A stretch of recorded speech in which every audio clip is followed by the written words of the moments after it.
सभी माताओं बहनों को बरसावती की हार्दिक शुभकामनाएं।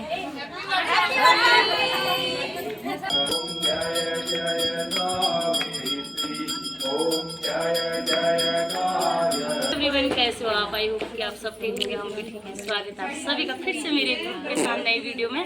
आप सभी को बरसावती की हार्दिक शुभकामनाएं। बड़ों को मेरा प्रणाम, छोटों को है सारा प्यार और आशीर्वाद। आज हम सभी महिलाएं माता शीतला मंदिर में आए हैं, तो ग्रुप के साथ छोटी सी वीडियो बना रहे हैं। आप सभी को कथा के साथ बताऊंगी।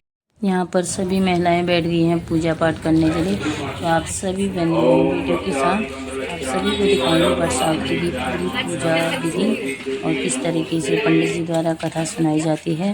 तो आप सभी बने रहें वीडियो के साथ। लक्ष्मीकान्तं कमलनयनं योगप्रध्यानगम्यं वन्दे विष्णु भवभयहरणं सर्वलोकैकनाथं। ओम सर्वलोकैकनाथाय श्रीकृष्णाय नमो नमः। श्रीकृष्ण भगवान की श्रीकृष्णाय नमो नमः। पुनः भगवान श्री हनुमान जी का ध्यान कीजिएगा। पवित्र वरधामं हेमशैलापदेयं धनुजवनकृतानं ज्ञानिनां मकरकर्णं वातात्मजं वानरयूथमुख्यं श्रीरामदूतं शरणं प्रपद्ये। ओम अंताय श्री हनुमते नमो नमः। हनुमान जी महाराज की जय। श्री हनुमते नमो नमः। दशरथकरधारी ज्योतिषां मध्यचारी विधिरपि विधियोगाग्रस्यते राहुनासो लिखितमपि ललाटो प्रञ्जितुं समर्थः असद्गिरिशमंशात् कज्जलं सिन्धुपात्रे सुरतरवरुषा कालेखने पत्रमुर्भिं लिखति अधिगृहीत्वां शारदा सर्वकालं तदपितगुणानाम् ईशपारं नयाति। ओम इष्टदेवताय कुलदेवताय वासुदेवताय क्षेत्रदेवताय नमो नमः। सभी इष्टदेव भगवान की जय। गुरु कुलदेव भगवान की जय। सभी क्षेत्रदेव भगवान की जय। सर्वेभ्यो देवीभ्यो नमो नमः। श्री ब्राह्मण प्रिया तस्या चरित्रं मे ब्रूहि देवदेव जगत्पते। दिव्योवाच, देवता कह रहे हैं, देवी मां पार्वती ने कहा, हे देवताओं के भी देवता, हे देवादेव, जगत के पति, हे भगवान शंकर जी, प्रभास क्षेत्र में स्थित ब्रह्मा जी की प्रिया जो सावित्री देवी है, उनका चरित्र आप मुझे बतलाइए। वह सब मैं आपके मुख से सुनना चाहती हूँ।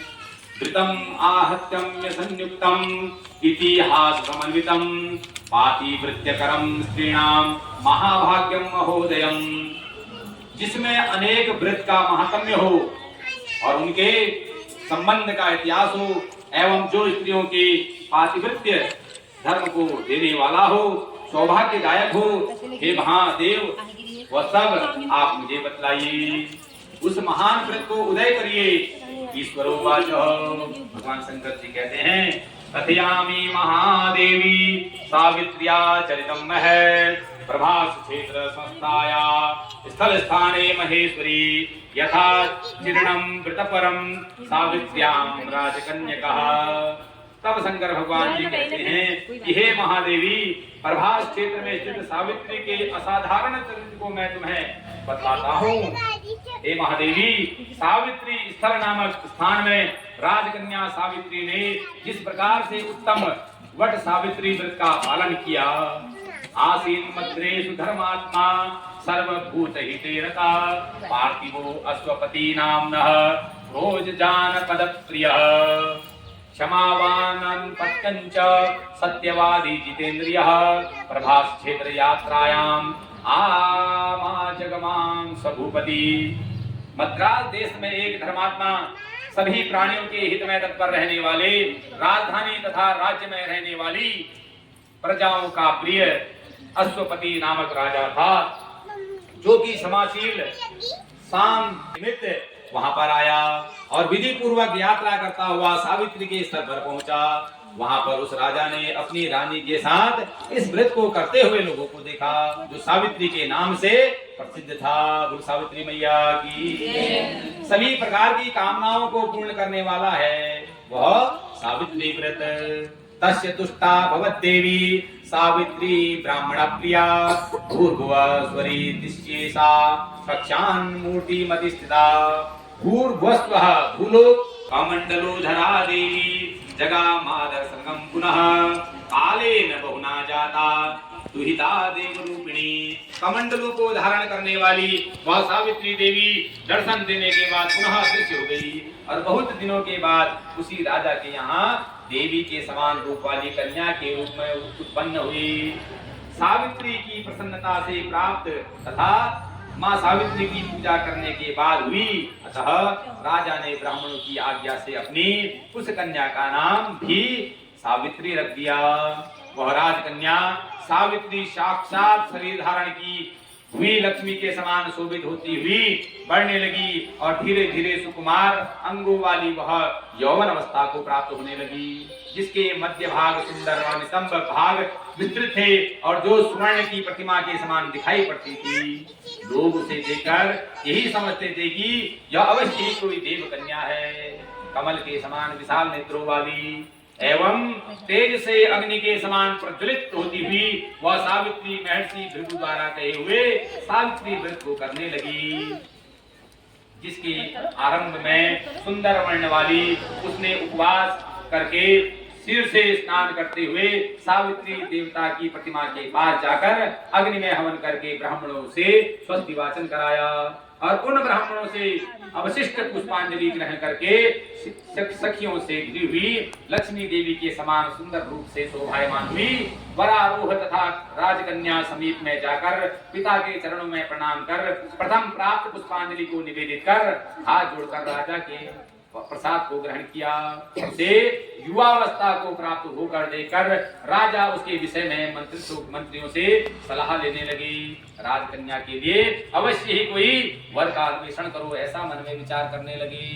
हे पुत्री, तुम्हें योग्य वर को देने का समय आ चुका है।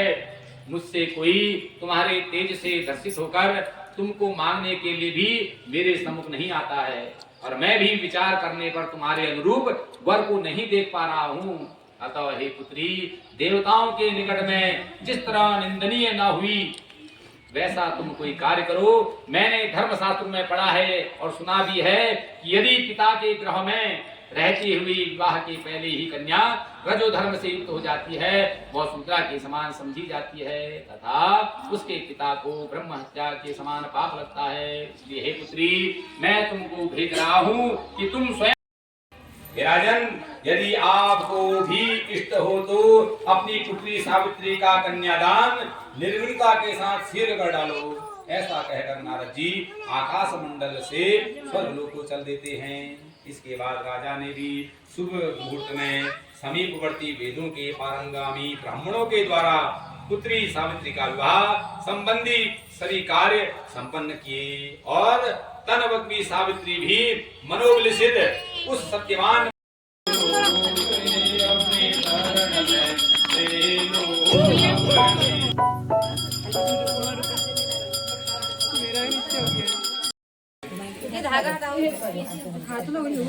बट वृक्ष की पूजा करते हुए सभी महिलाएं बट वृक्ष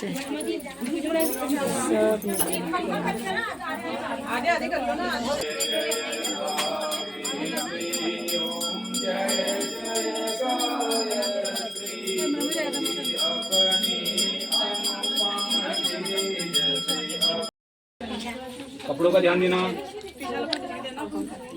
कपड़ों का ध्यान दीजिएगा अपने।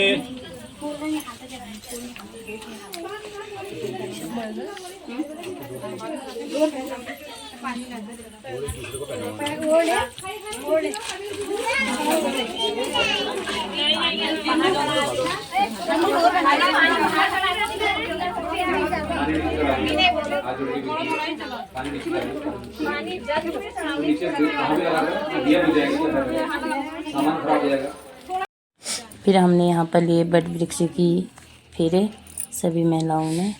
तो आप सभी को ये वीडियो कैसी लगी आप जरूर मुझे कमेंट में बताना और आप लोगों ने किस तरीके से मनाया बट सावित्री का व्रत इसमें भी कमेंट जरूर करना आप लोग। और आप सभी का वीडियो पे बने रहने के लिए तहे दिल से धन्यवाद आप सभी लोगों का। सभी माताओं बहनों को बट सावित्री की हार्दिक शुभकामनाएं।